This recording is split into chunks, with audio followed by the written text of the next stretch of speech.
존경하는 선배 동료 의원 여러분, 사랑하는 고양 시민 여러분, 안녕하십니까?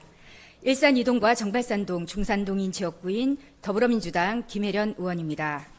저는 오늘 시장님께 두 가지 주제로 시정 질의를 드리고자 합니다. 첫 번째, 고양시의 도시재생 사업에 대한 시장님의 생각과 현재 상황, 그리고 향후 계획에 대해 질문드리겠습니다. 두 번째, 예산 담당 부서의 위법한 예산 미배정에 대해 담당자의 감사를 요청하고자 합니다. PT 주십시오. 먼저 도시재생 사업에 대해 말씀드리겠습니다. 도시재생 활성화 및 지원에 관한 특별법에 따르면 도시재생이란 인구의 감소, 산업구조의 변화, 도시의 무분별한 확장, 주거환경의 노후화 등으로 쇠퇴하는 도시를 지역 역량의 강화, 새로운 기능의 도입, 창출 및 지역 자원의 활용을 통하여 경제적, 사회적, 물리적, 환경적으로 활성화시키는 것을 의미합니다. 불과 1년 전까지만 해도 고양시는 전국 최대 도시재생 뉴딜 사업의 선정지로 주목을 받았고, 지역 활성화를 위해 2018년 원당 화전 지역을, 2019년 삼송, 일산, 능곡 지역을 대상으로 총 사업비 842억 원의 도시재생 사업을 진행해 왔습니다. 지역별로 살펴보면 원당의 경우 어울림 누리 플랫폼 마을 커뮤니티를 조성하고 마을관리 협동조합을 육성하기 위하여 국비 50억을 포함해 총 83억의 사업비를 들여 도시재생 사업을 진행했습니다. 능곡 지역의 경우 집수리 아카데미 집수리 지원 사업을 포함하여 토당 문화 플랫폼 어울림센터를 조성하고 토당 지역의 상권을 활성화하기 위해 국비 90억을 포함한 161억 원의 사업비를 들여 도시재생 사업을 진행했습니다. 화전 지역의 경우 드론센터 건립 등을 통해 지역을 스마트 시티로 조성하고자 했으며 국비 130억을 포함한 267억 7천만 원의 사업비를 들여 도시재생 사업을 진행해 오고 있습니다. 현재 드론센터 건립이 완성되었지만 예정되었던 지하보도 개선 공사와 주차장 설치 등은 미완료된 상태입니다. 삼송 지역을 보겠습니다. 주민공동체 설립하고 도시계획도로를 개설하며 마을 집수리를 지원하는 등 주거 환경 개선을 목표로 국비 90억을 포함한 총 사업비 150억 규모의 사업이 진행 중이었습니다.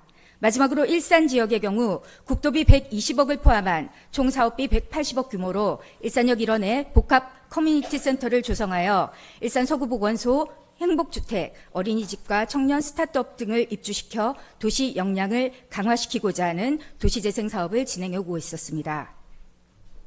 사업에 변경들이 있었지만 기존의 사업 취지를 잘 살려오던 고양시 도시재생 사업들이 이동환 시장님이 당선된 이후 급격한 변화를 겪게 됩니다.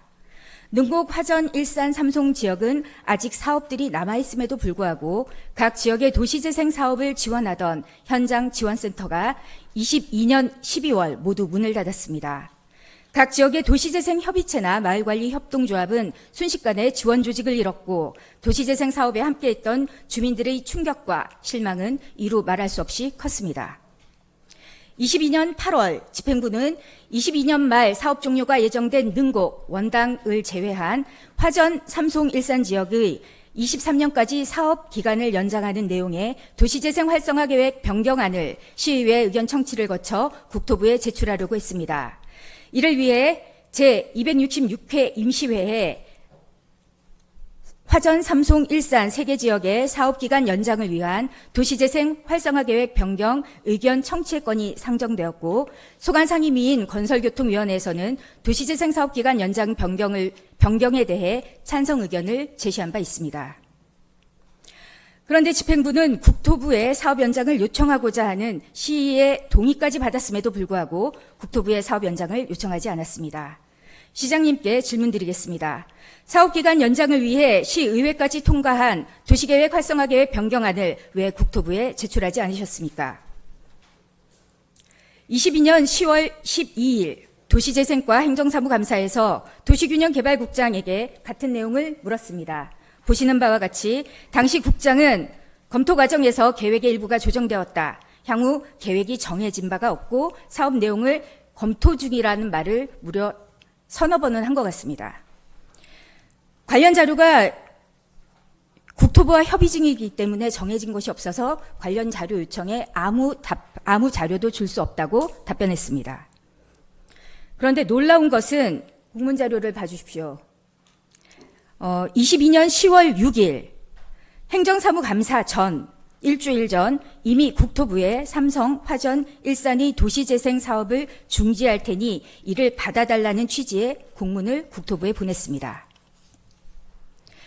이미 10월 6일 도시재생 사업 중단이라는 중요한 정책 결정 행위를 하였음에도 불구하고 집행부는 며칠 뒤 진행된 행정사무감사에서 상임위 질의에 전혀 다른 취지의 답변을 한 것입니다. 보시는 바와 같이 8월 24일 삼성화전 일산 도시재생 사업을 연장하겠다는 안을 의회에 제출했고 건설교통 상임위 안으로 본회의에서 의견 청취 통과되었습니다. 그런데 10월 6일 불과 한 달 보름이 남짓한 상황에서 도시재생 삼성화전 일산 지역의 도시재생을 내용을 변경하는 취지인데요. 그 뒤에 앞에 공문을 보여주십시오. 보시다시피 도시재생 사업의 폐지가 나와 있습니다. 도시재생 사업을 시장님이 원하는 사업 내용으로 변경하지 않으면 폐지하겠다는 취지의 공문을 국토부에 보냈습니다. 10월 6일. 그리고 그 일주일 뒤에 있었던 행정사부 감사에서 담당 부서의 장은 아무것도 결정된 것이 없다. 아무 자료도 줄 수 없다고 답변한 사실을 확인할 수 있습니다. 시장님께 질문 드리겠습니다. 결국 집행부는 화전 삼송 지역의 도시재생 사업이 남아있음에도 사업 기간을 연장하지 않는 방법으로 사업을 중단했습니다.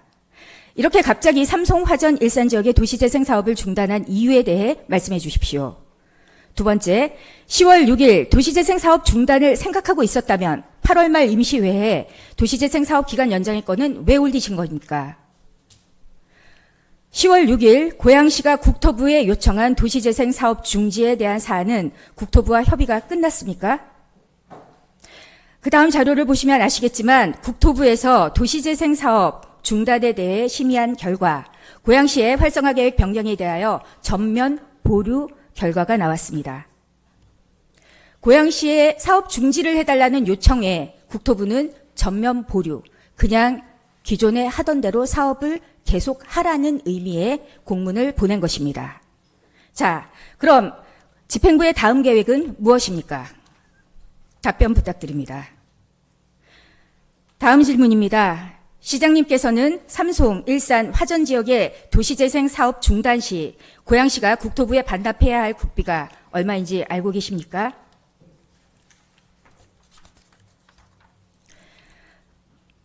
자료에서 보시는 바와 같이 화전 156억, 삼송 108억, 일산 120억, 다 토해내면 384억입니다. 모두가 아시는 바와 같이 도시재생 사업은 지역 활성화 계획을 세워 이를 국토부 도시재생 뉴딜 사업에 공모하여 선정된 사업입니다. 다른 사업과 달리 선정 과정에 주민 참여와 노력이 주요했고 선정 후 사업 진행 과정에서도 주민 참여를 통한 지역 활성화와 이를 위한 국비와 도비 시비가 매칭되어 진행되어 온 사업입니다. 도시재생 사업은 그 과정 속에 함께한 시민들이 있습니다. 국토부 공모사업에서 선정된 사업을 국토부의 동의 없이 중단할 경우 향후 고양시의 위상과 신뢰에 크나큰 손상이 예상됩니다. 실제로 행정사무감사에서 의원의 이러한 우려 섞인 질문에 도시균형개발국정 또한 사업을 중단할 경우 상당한 페널티가 있을 것으로 예상된다고 답변한 바 있습니다. 질문 드리겠습니다. 임기 4년의 시장이 이러한 무원칙한 행정으로 상급기관과의 행정과 신뢰에 이런 악영향을 주어도 되겠습니까? 그로 인해 입게될 고양시의 유무형의 피해와 기회의 상실은 누가 책임집니까? 다음 PT. 시민들과의 소통도 없었습니다. 국토부와의 협의도 없었습니다. 심지어 의회와는 전혀 다른 의견을 제출했습니다. 이렇게 시민들도 예산도 국가의 지원도 국토부의 협의도 없이 의회도 무시한 채 도시재생 사업 중단으로 고양시가 얻는 것은 무엇입니까? 답변 부탁드립니다. 끝으로 일산 도시재생 사업에 대해 간략히 말씀드리겠습니다. 앞서 설명드린 바와 같이 일산 지역의 도시재생은 국도비 120억을 포함한 일산역 일원의 일산 서구보건소, 행복주택, 공공시설을 포함한 복합 커뮤니티 센터를 짓는 사업입니다. 현재 일산 지역 도시재생은 경미한 변경이라는 사유로 사업기간은 연장되었으나 처음에 계획했던 서구보건소는 재검토한다는 소문이 있습니다.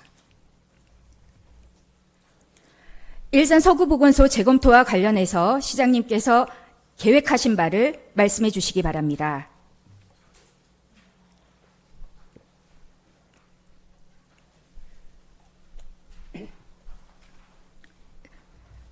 자료에서 보시는 바와 같이 일산 지역의 도시재생 공동사업자는 LH입니다. 도시재생 공동사업자인 LH와 고양시가 2020년 7월에 협약한 고양 일산 복합 커뮤니티 공동사업 시행 기본 협약서가 있습니다. 이쪽이 기본 협약서이고요. 그 협약서의 내용에는 일산 서구보건소는 본 협약서의 공공시설로 명시되어 있습니다.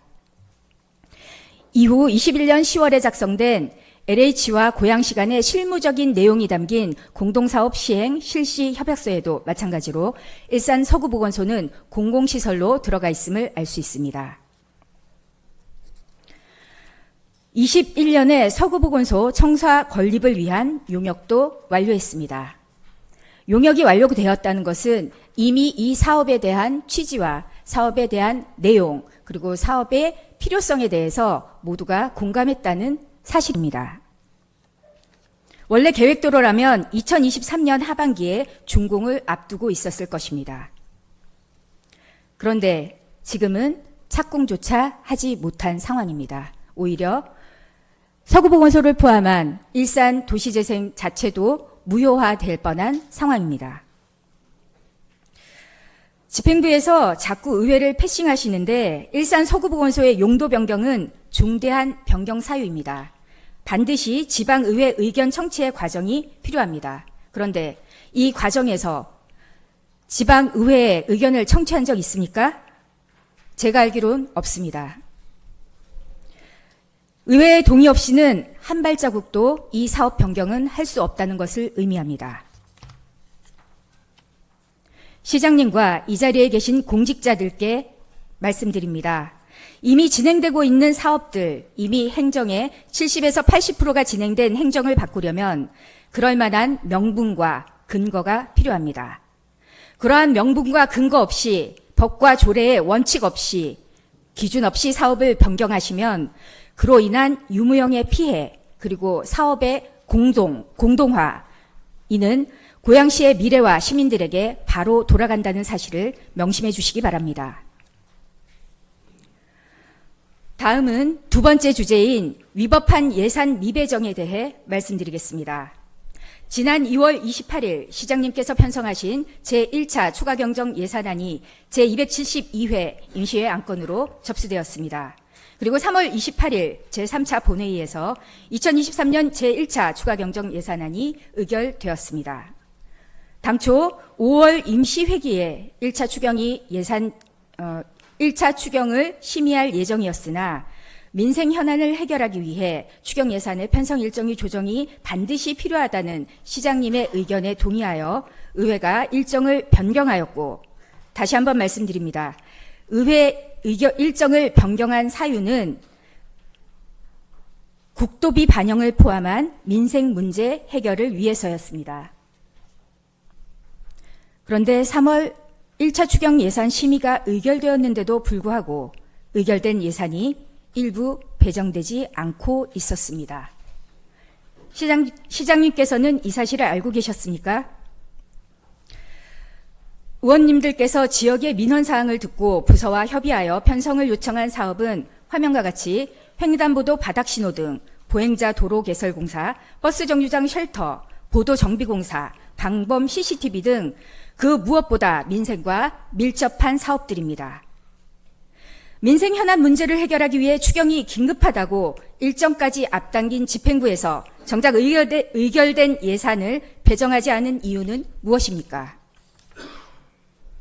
본 의원은 집행부가 민생을 위해 그렇게 서두르던 추가 경정 예산안이 의결되었는데도 예산이 미배정된 사유가 의아해 예산 담당관에게 미배정 사유를 물었습니다. 예산 담당관의 답변입니다. 보시다시피 예산의 배정은 시정에 도움이 되기 위해서인데 1차 추경 예산안 심의 결과가 그에 부합하지 않는다고 판단하여 배정하지 않았으며 2차 추경 예산 심의 결과에 따라 검토할 예정이라고 당당하게 말하는 예산 담당관의 답변은 놀랍다 못해 당혹스러웠습니다.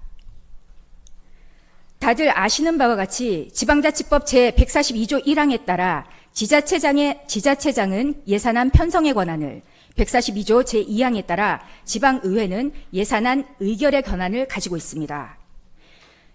예산이 성립되었다는 것은 의회 의결에 따라 조례가 제정된 경우와 같습니다. 조례가 제정됐을 경우 집행부는 예산을 집행할 의무를 부담하게 된다는 것과 같은 맥락입니다. 조례가 제정되거나 개정되었을 때 지방자치단체가 스스로 판단하여 조례의 집행 여부를 결정할 수 있습니까? 없습니다. 마찬가지로 예산안도 하나의 조례안입니다.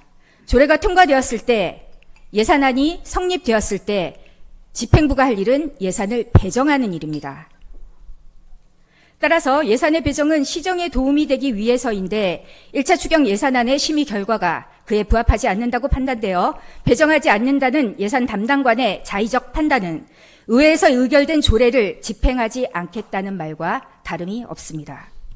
다시 말하면 법에 명시된 의회의 권한인 예산 의결권, 심의권을 심대하게 침해하는 행위인 것입니다. 지방자치단체 회계관리에 관한 훈령 제8조 1항에 따르면 본청 실과장, 의회사무처 국과장 및 제1관서의 장은 예산 업무 담당 과장으로부터 예산 확정 통지를 받은 때에는 즉시 세입예산 징수계획과 세출예산 배정 집행계획을 수립하여 예산 업무 담당 과장과 예산 업무 과장 담당 세정 업무 담당 과장에게 제출하여야 하며 같은 훈령 제9조 1항, 2항에 따라 예산 업무 담당 실장은 세출 예산 배정 계획을 근거로 본청 실과장, 의회사무처 국과장 및 제1관서의 장, 재무관 및 지출원, 통합지출관, 세정 업무 담당 과장에게 월별로 세출 예산을 배정하여야 합니다. 정리하면 예산 담당 부서의 세출 예산의 배정은 권한이 아닌 의무입니다. 세출 예산을 배정하는 예산 담당관이 스스로의 판단에 의해 세출 예산을 배정하지 않는 것은 그 의무를 다하지 않는 것으로 지방자치단체 회계관리에 관한 훈령 제9조 제2항의 세출 예산 배정 의무를 위반한 것으로 볼 수 있습니다. 또한 예산 담당 부서의 장이 법령에 의해 부여된 예산 배정 직무를 자의적으로 이행하지 않았다면 이는 지방공무원법 제48조 성실의 의무를 다하지 않은 것으로 동법 제49조 징계사유에 해당됩니다. 자의적 판단으로 예산 배정의 직무를 해태한 것이라면 감사를 통해 이에 상응하는 조치와 처분을 해주시기 바랍니다. 이에 대한 시장님의 구체적인 의견을 답해 주시기 바랍니다. 의회 예산심의 의결권을 침해하고 직무를 해태한 공직자에게 적정한 처분이 내려지지 않는다면 의회에서는 행정사무조사권 발동이나 법령에 의해 부여된 예산 배정의 의무를 이행하지 않은 것으로 형법 제122조에 따라 직무유기로 고발이 가능하다는 사실도 아울러 말씀드립니다. 공교롭게도 본 의원이 관련 주제로 시정질문을 접수한 이후 5월 22일 미배정되었던 예산이 배정되었다는 소식을 접했습니다. 다수의 의원님도 같은 말씀을 주셨습니다. 만시지탄이지만 예산이 배정된 부분에 대해서는 다행이라고 생각하지만 처음 추경경정 예산안을 편성했을 당시의 취지를 헤아려 처음부터 이런 안 좋은 선례가 남지 않도록 공직자 여러분께서 적극적이고 책임 있는 행정을 해주시기를 당부드립니다. 장시간 시정질문에 함께해 주신 선배 동료 의원 여러분께 진심으로 감사드립니다.